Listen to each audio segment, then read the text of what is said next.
വാനമ്പാടി ജാനകിയമ്മയ്ക്ക് ആദ്യം ഭർത്താവിന്, പിന്നാലെ മകന്. ഇടവും വലവും നഷ്ടപ്പെട്ട വേദനയോടെ മരണം. സ്വർഗത്തിലേക്ക് യാത്രയാക്കാൻ പ്രമുഖരെല്ലാം എത്തി. തീരാവേദനയാണ് ഈ മരണവാർത്ത. വിഖ്യാത പിന്നണി ഗായിക എസ് ജാനകിയമ്മ 88-ാമത്തെ വയസ്സിൽ വിട പറയുമ്പോൾ ആരാധകർക്കായി കാത്തുവെച്ചത് 50,000-ഓളം ഗാനങ്ങളാണ്. സോഷ്യൽ മീഡിയയിലൂടെ കൊച്ചുമകൾ അപ്സര വിദ്രയാണ് ആ വലിയ നഷ്ടത്തിന്റെ വിവരം പങ്കുവച്ചത്. മൈസൂരുവിലെ ബൊഗാദിയിലെ വീട്ടിൽ വെച്ച് ശനിയാഴ്ച ഉച്ചയ്ക്ക് തലകറക്കം അനുഭവപ്പെട്ടതിനെ തുടർന്ന് മൈസൂരു അപ്പോളോ ആശുപത്രിയിലെത്തിക്കുകയായിരുന്നു. വൈകിട്ട് 7:30 സ്വർഗം പൂകി.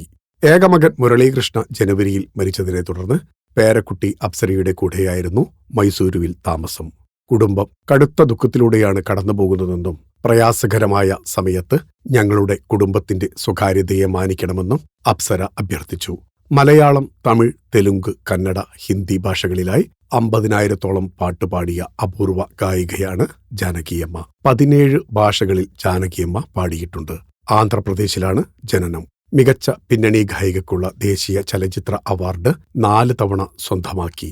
കേരളമടക്കമുള്ള സംസ്ഥാനങ്ങളുടെ നിരവധി പുരസ്കാരങ്ങളും ഇവരെ തേടിയെത്തി. 2013 രാജ്യം പത്മഭൂഷൺ പ്രഖ്യാപിച്ചെങ്കിലും ദക്ഷിണേന്ത്യൻ കലാകാരന്മാരോടുള്ള അവഗണനയിൽ പ്രതിഷേധിച്ച് അവർ അത് നിരസിച്ചു. പൂർണ്ണ ഔദ്യോഗിക ബഹുമതികളോടെയായിരുന്നു എസ് ജാനകിയമ്മയുടെ സംസ്കാര ചടങ്ങുകൾ നടന്നത്.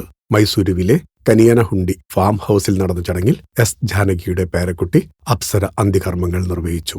ഗായിക KS ചിത്ര, സുജാത വേണുഗോപാൽ, ഉണ്ണികൃഷ്ണൻ ഉൾപ്പെടെ പ്രമുഖർ അന്ത്യോപചാരമർപ്പിച്ചു. ആദരാഞ്ജലികളോടെ ഫിലിം കോട്ട്. നിങ്ങളുടെ കരുത്തിൽ ഞങ്ങൾ ഉയരുകയാണ്. സബ്സ്ക്രൈബേഴ്സ് 10 ലക്ഷം കടന്നിരിക്കുന്നു. സ്വർണ തളിക നേടാൻ സഹായിച്ചതിന് നന്ദി. നിങ്ങളും ബെൽബട്ടൺ അമർത്തോ. നല്ല വാർത്തകളുടെ നോട്ടിഫിക്കേഷൻ ഉടനെത്തും.